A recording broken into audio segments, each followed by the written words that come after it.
네, 오늘 저와 함께 한강로 쪽을 오늘 산책해 보도록 하겠습니다. 다 같이 돌자 용산공원. 오늘은 또 어떤 이야기들이 숨어 있을지 저를 따라와 주시기 바랍니다. 자, 지금 제가 여기 서 있는 곳은 지금 왼편에는 사실 미군기지 담이 있습니다. 자, 그런데 여기 앞에 있는 길은 바로 한강대로입니다. 이 한강대로 위쪽으로는 쭉 가게 되면 서울역과 남대문이 나오고요. 이 한강대로 남쪽으로 쭉 가게 되면 용산역과 한강대교가 나옵니다. 자, 이 길은 지금도 이렇게 넓고 중요한 서울의 중심 도로이지만 옛날 조선시대에도 이 길은 노량진과 연결되는 아주 주요 도로였습니다. 그리고 일제강점기에는 한강에서 제일 먼저 사람이 다니는 인도교가 만들어질 만큼 이 도로는 아주 중요한 곳입니다. 그런 곳에 바로 옆에 미군기지가 왼쪽, 오른쪽 지금 양쪽에 있습니다. 지금 우리가 있는 이곳은 남영동이라는 곳인데요. 남영, 남쪽에 군영이 있었다. 조선시대에 여기 군사훈련하던 군영지가 있었는데요. 근데 일본이 우리나라를 강제로 점령하기 이전에 이미 여기에 일본군이 주둔을 하게 됩니다. 자, 그리고 이후에는 미군이 들어와서 주둔을 하게 되는데요. 지금 현재는 미군 기지로 남아 있습니다. 하지만 지금 최근에 미군들이 여기 있던 미군들이 평택으로 이전을 했죠. 그래서 지금은 많이 이제 비어져 있는데 특히 여기 앞에 보는 이곳은 미군 기지에서도 안에 본체가 아닌 옆에 떨어져 있는 미군 기지를 산재부지라고 하는데 그 산재부지 중에 한 곳입니다. 캠프킴이라고 하는데요. 이곳은 미군이 평택으로 이전했을 때 많은 비용이 들게 되죠. 그런 비용을 대기 위해서 여기는 이제 개발로 확정이 된 곳입니다. 하지만 이 캠프킴과 용산 정비창은 최근에 아마 뉴스를 보셨으면 아실 텐데요. 공공개발권으로 아주 지금 논란이 많은 곳이기도 합니다. 그러면 이 미군기지를 이제 떠나서 또 다른 이야기 속으로 걸어가 보도록 하겠습니다.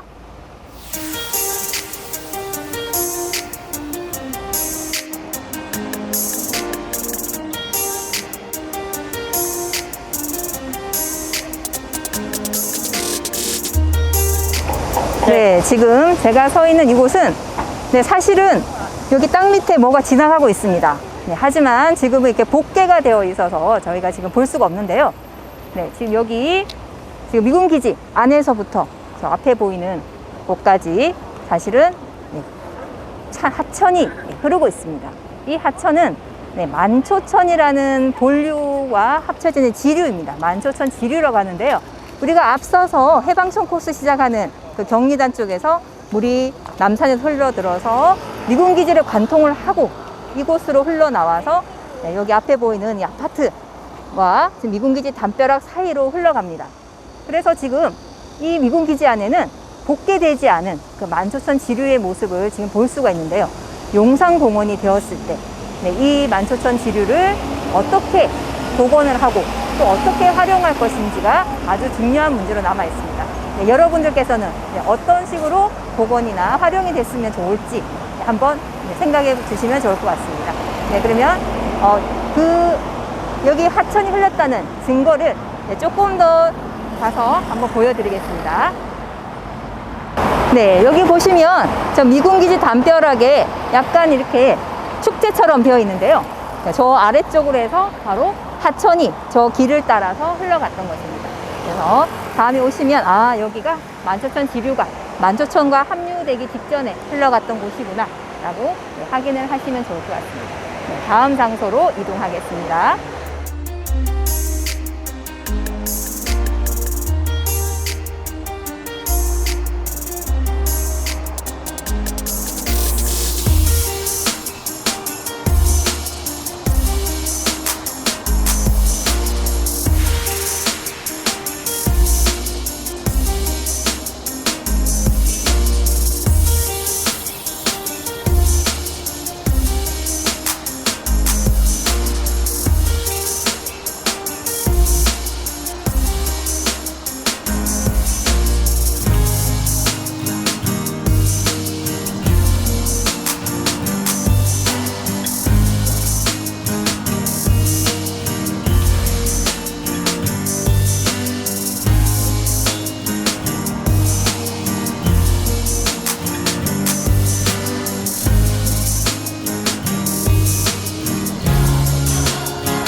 네, 지금 제가 있는 이곳은 삼각지 교차로에 있는 소공원입니다.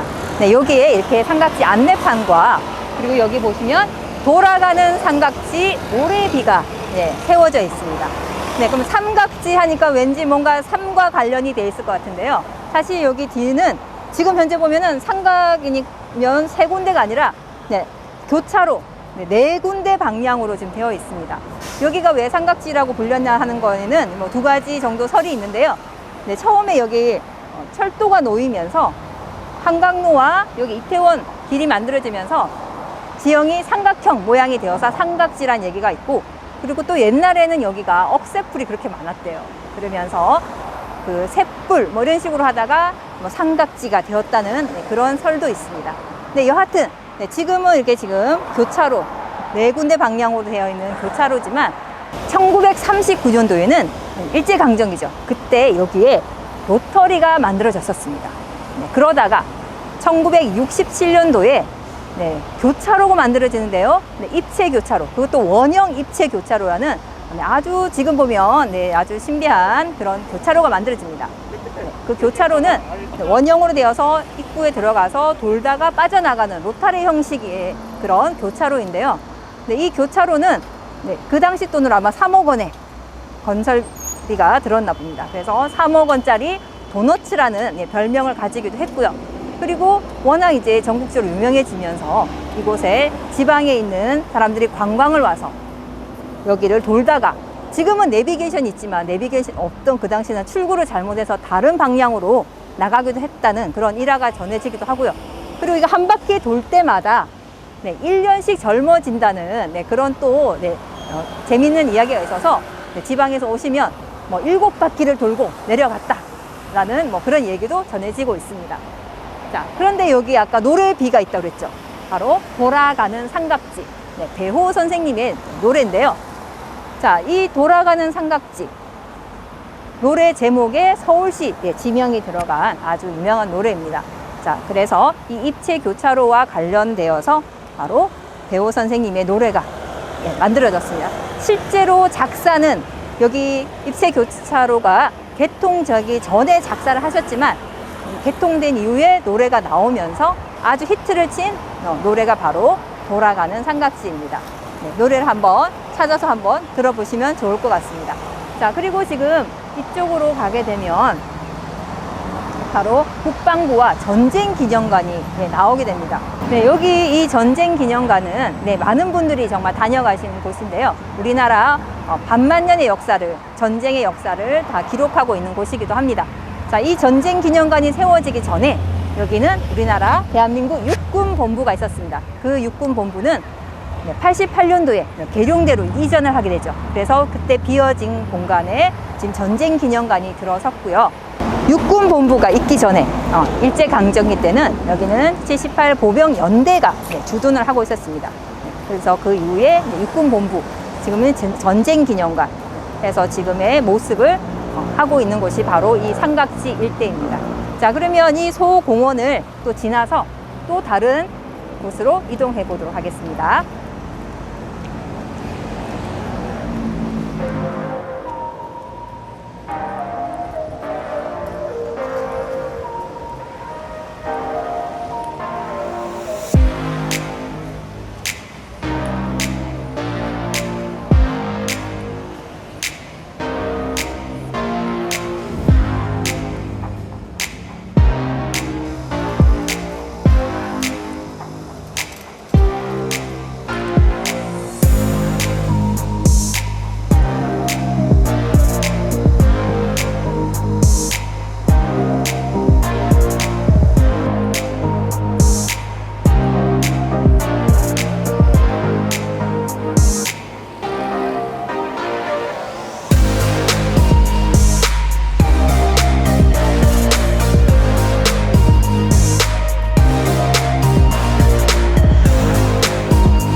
지금 제가 있는 이곳은 네, 화랑들이 많이 모여 있는 곳입니다. 네, 이곳을 네, 삼각지 화랑거리라고 하는데요.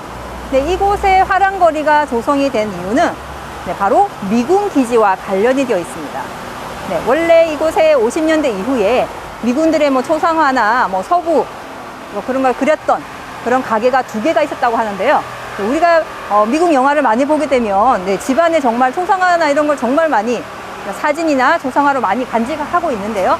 네, 그 미군들이 여기 많이 있었기 때문에 바로 여기서 많은 초상화를 그리고 하면서 전국에 있는 이제 화가들이 이곳에서 모여들기 시작해서 이곳에 화랑거리가 네, 조성이 되었습니다. 네, 그렇게 해서 엄청나게 번창을 했다가 그리고 나중에는 우리가 이발소 그림이라고 하는 네, 서양의 그런 그림들을 베껴서 했던 이발소 그림들을 이곳에서 정말 많은 그림들이 만들어지게 되고 수출까지 했던 그런 번성한 기간이 있었지만 이후에 네, 중국에 많은 짠 그림들이 들어오면서 여기가 많이 좀 쇠퇴를 했습니다. 그래서 옛날 같은 그런 명성은 아니지만 그래도 여기 오시면 네, 많은 화랑들을 네, 만나볼 수가 있습니다. 박완서님의 남옥이라는 소설 아시나요? 네, 그 남옥이라는 소설 내용도 바로 이렇게 미군들에게 그림을 그려주는 그 화가와 연결되어서 했던 얘기가 바로 나옵니다. 네, 거기에 주인공 화가는 바로 박수근 화배이긴 한데요. 소설의 배경이 되었던 곳은 이곳이 아니고 바로 서울 시내 안에 명동에 있는 곳입니다. 하지만 그 소설의 내용에서 화가가 미군들의 그림 그려주고 뭐 그런 것 이야기가 있으니까요. 이곳의 화랑거리의 이야기를 조금 알고 싶다고 하시면 네, 소설 남옥을 한번 보시면 많은 도움이 되실 것 같습니다. 그리고 여기는 10월 달에 화랑거리 축제도 열리게 되니까요. 물론 지금은 코로나 때문에 하지 못하지만 다음에 코로나가 이제 끝난 다음에 10월 달에 오시면 화랑거리 축제를 한번 만끽해 보시기도 하시고 그리고 혹시 그림을 또 사러 또 이곳에 나들이 나오시면 좋을 것 같습니다. 네, 그럼 또 다시 이 한강대로를 따라서 네, 걸어가 보도록 하겠습니다.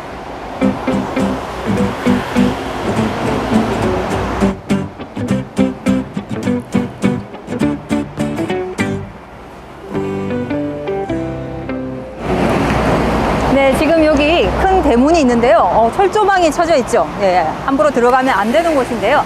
이곳은 네, 한전 창고 부지입니다. 네, 여기에 한전이 사용했던 창고가 있는데요. 그런데 지금은 여기서는 안 보이지만 그 창고가 사실은 아주 오래된 창고입니다. 네, 바로 일제강점기 때 만들어진 창고인데요. 네, 여기가 사실 일제강점기 때 지도를 보게 되면 바로 여기 앞에까지 네, 전차가 다녔습니다. 네, 그럼 전차에는 뭐가 필요할까요? 그렇죠. 전기가 있어야 되겠죠.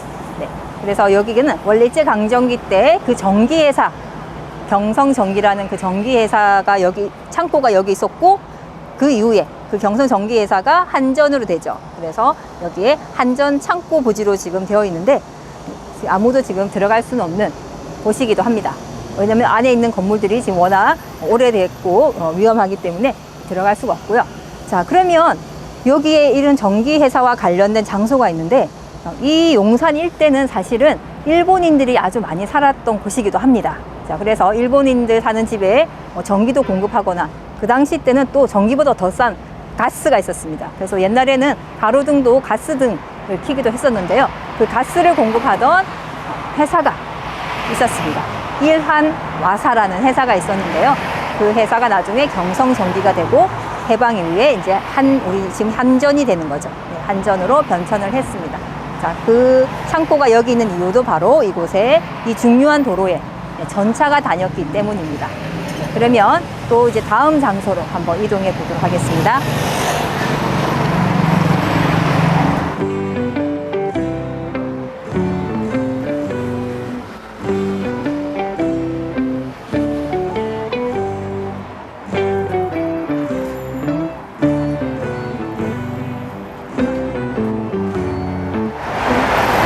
네, 지금 여기 제가 가는 길 건너편에는 김용한 과자점이 있습니다. 이 과자점은 67년도에 만들어져서 지금까지 운영되고 있는 과자점인데요. 네, 어떤 과자를 파는 곳일까요? 센베이라고 혹시 아시나요? 네, 우리 옛날 과자가 센베이를 파는 곳인데요.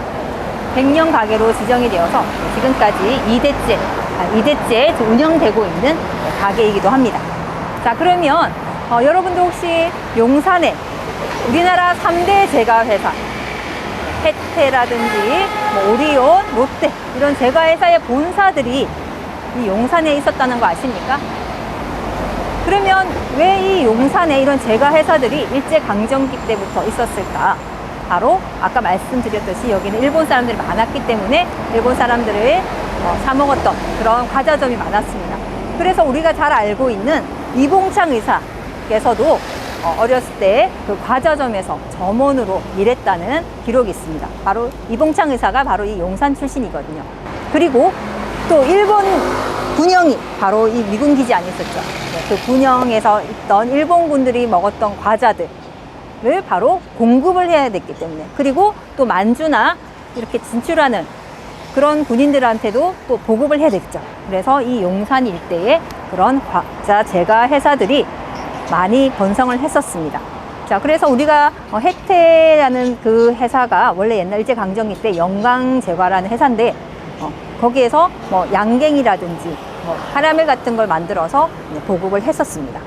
자, 그런데 이제 다른 회사들은 이제 본사만 남거나 이렇게 되어 있는데 우리가 알고 있는 오리온 제과는 풍국제과라고 하는데 바로 아직도 그 자리에서 공장을 그대로 운영을 하고 있습니다. 자, 그래서 이런 과자점 그리고 제과 회사가 용산에 많은 이유도 바로 여기는 일본 군영이 용산에 있었기 때문입니다. 오늘 또 다음 장소로 이동하겠습니다.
네, 지금 저는 용산 우체국과 그리고 아모레퍼시픽 그 사이로 되어 있는 도로를 따라 들어왔습니다. 네, 여기 지금 현재 막혀 있는데요. 자, 미군 기지에는 문이 여러 군데가 있습니다. 네, 모두 21개의 게이트가 있는데요. 그 중에 여기는 14번 게이트라고 합니다. 네, 지금 이곳은 미군 기지가 남과 북으로 좀 나눠져 있죠. 북쪽이 메인 포스트고 남쪽이 사우스 포스트인데요. 우리 여기는 바로 사우스 포스트의 중요 게이트입니다. 이 게이트는 사실 미군 기지뿐만 아니라 일본의 그 군영이 있을 때도 이곳이 주요한 곳이었습니다. 왜냐하면 일본군 사령부가 바로 이 게이트를 통과하면 있었기 때문입니다. 자, 그러면 지금 여기 한강로를 잠깐 한번 보도록 하겠습니다. 여기가 살짝 한강로 대로에서 살짝 올라와 있고요. 자, 그리고 지금은 이렇게 큰 건물이 있지만 일제강점기 때는 그런 건물이 없었겠죠. 낮은 건물들이 있었습니다. 자, 그러면 저기 한국 사람이 지나가다가 여기에 일본군 사령부라는 건물이 떡하니 있었으면 그 얼마나 위협적으로 느껴졌을지 여러분 한번 상상해 보시기 바랍니다. 자, 여기에 그러면 일본군 사령부뿐만 아니라 벙커도 있었습니다. 그래서 안에 들어가면 노란색 그런 지금 벙커가 현재 남아 있습니다. 사령부는 없어지고 벙커는 지금 남아 있습니다. 자, 그러면 일본군이 이제 우리가 강복 후에 물러간 다음에 여기에는 미군이 들어옵니다. 미군 7사단이 여기 사령부와 벙커를 사용을 했고요. 그런데 49년도에 미군이 철수를 하게 되죠. 철수를 하게 되면서 우리나라 육군이 바로 여기에 그 건물을 사용하게 됩니다. 자, 그때 뭐 백선엽 장군이라든지 김종필 전 총리 그리고 박정희 전 대통령도 바로 여기에서 근무를 했었습니다. 자, 그리고 6.25 전쟁 때 정말 우리 가슴 아픈 사건이 있었죠. 바로 한강 인도교가 폭파되는 사건이 있었습니다. 네. 피난을 가야 했던 서울 시민들이 피난을 가지 못했던 그 사건, 그 폭파를 지시했던 곳이 바로 여기 사령부와 같이 있는 벙커 작전실로 쓰였는데요. 거기에서 그 명령이 떨어졌었습니다. 자, 그리고 이제 그 이후에 6.25 전쟁에 여기 서울에 비었을 때, 자, 북한군이 들어왔죠. 자, 북한군은 또 어디에서 머물렀냐? 바로 이 미군 기지 안에 머물렀는데 여기에 그 사령부 건물이랑 벙커도 북한군에서 작전 지휘실로 사용했다고 합니다. 그래서 여기에 있는 사령부 건물은 사라졌지만 벙커는 지금 그대로 남아 있는데요. 이 벙커는 일본군 그리고 미군, 우리나라 국군 그리고 북한군까지 사용했던 이런 아주 켜켜이 쌓여 있는 역사를 보여줄 수 있는 곳이기 때문에 앞으로 여기가 용산공원이 되면 이 벙커는 아마 역사적인 그런 전시관으로 사용될 계획을 가지고 있습니다.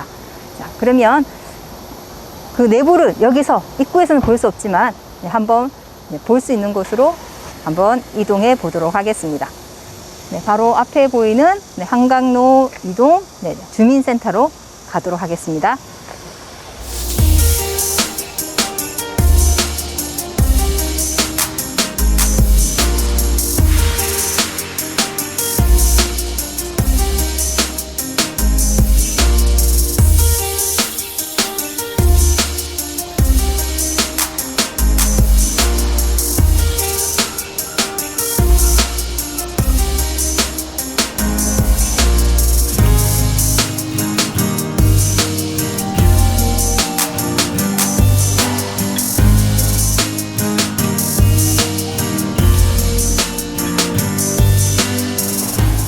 네, 이곳은 한강로동 주민센터 5층에 오시면 미군 기지 내부를 이렇게 살짝 볼 수가 있습니다.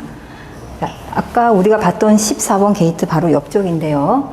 자, 그리고 저기 숲 뒤쪽으로는 원래 조선총독부 관저가 있던 곳입니다. 물론 지금은 없고 지금 현재 원투원 병원으로 지금 되어 있는 상태입니다. 그래서 지금 미군 기지 내부를 볼 수 있는 곳이 이곳이니까 혹시 시간 되시면 14번 게이트에 오셨을 때 여기 주민센터 5층으로 한번 올라와 보시기 바랍니다. 네, 한강로 대로변에 있는 아모레 퍼시픽 건물인데요. 이 아모레 퍼시픽 건물이 한강 대로변에 있는 문이 있습니다. 그 게이트는 시티 게이트라고 합니다. 자, 그런데 나중에 여기가 용산공원이 되면 이곳에 바로 큰 길이 아닌 뒤쪽에 또 문이 있습니다. 이 게이트는 파크 게이트라고 합니다. 용산공원이 완성이 되면 바로 이 파크 게이트가 주 출입구가 되는 것이죠. 자, 그래서 빨리 이 용산공원이 완성이 되어서 이 멋진 건물에서 또 공원으로 바로 들어갈 수 있는 그런 날이 빨리 왔으면 좋겠습니다. 자, 그럼 다음 장소로 또 이동해 보겠습니다.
네, 저는 지금 신용산역, 4호선 신용산역 1번 출구 앞에 있습니다.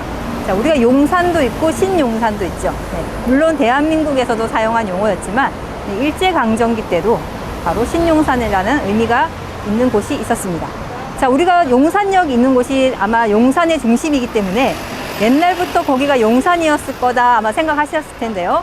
사실은 용산은 오히려 마포와 지금 용산의 경계가 있는 그 청암동 지역, 그 지역이 원래 용산이었습니다.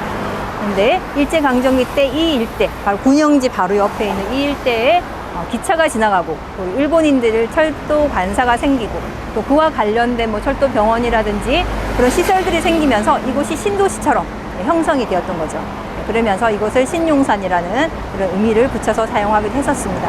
자, 그러면 용산역으로 한번 이동해 보도록 하겠습니다.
네, 지금 제가 있는 곳은 용산역 광장 앞입니다.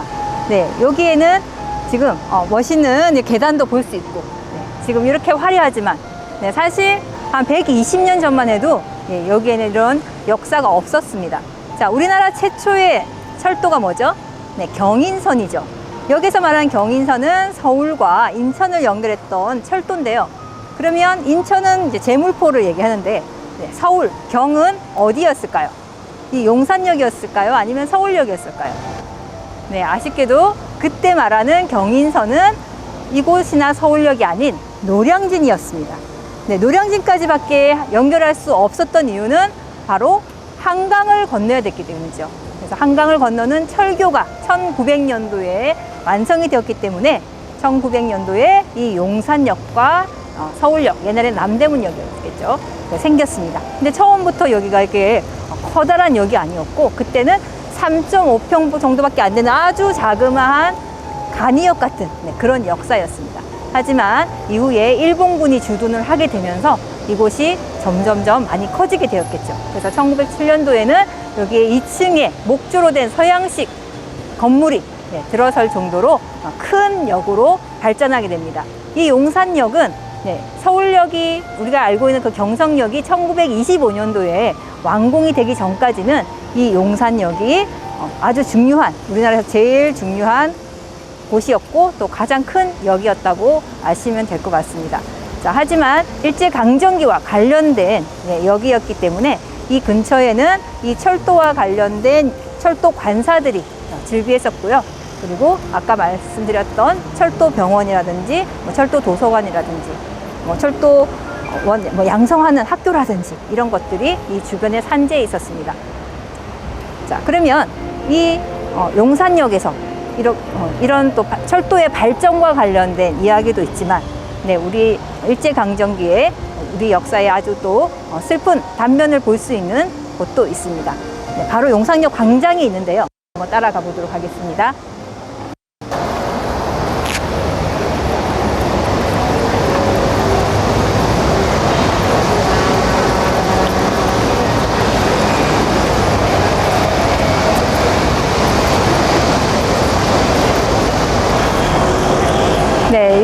용산역 광장 한켠에는 지금 강제징용 노동자 상이 세워져 있습니다.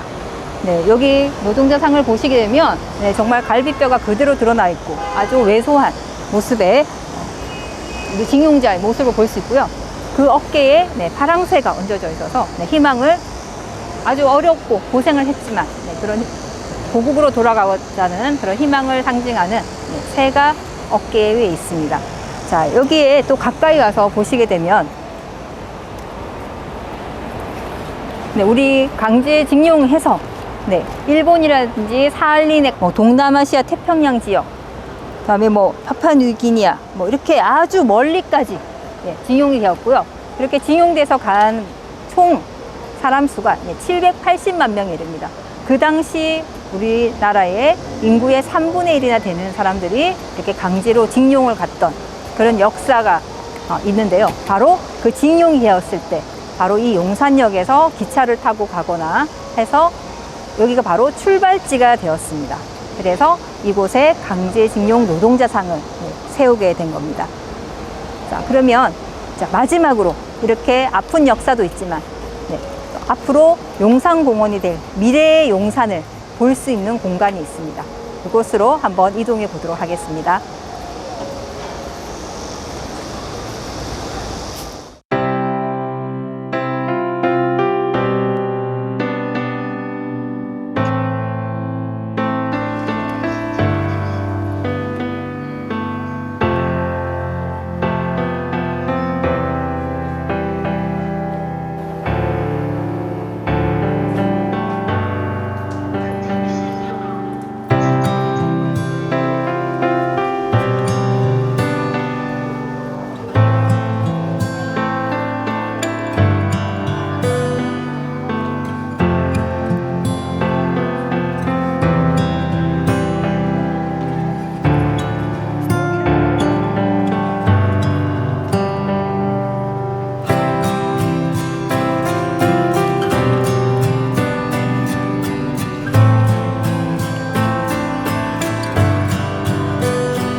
네, 지금 제가 있는 곳은 아까 용산 그 광장에서 위에 있던 바로 더 가든 전망대입니다. 네, 여기 오시면 높은 건물들도 볼 수 있지만 이 건물들 사이에 지금 이게 펜스가 쳐져 있는데요. 저기가 바로 파크웨이가 되는 곳입니다.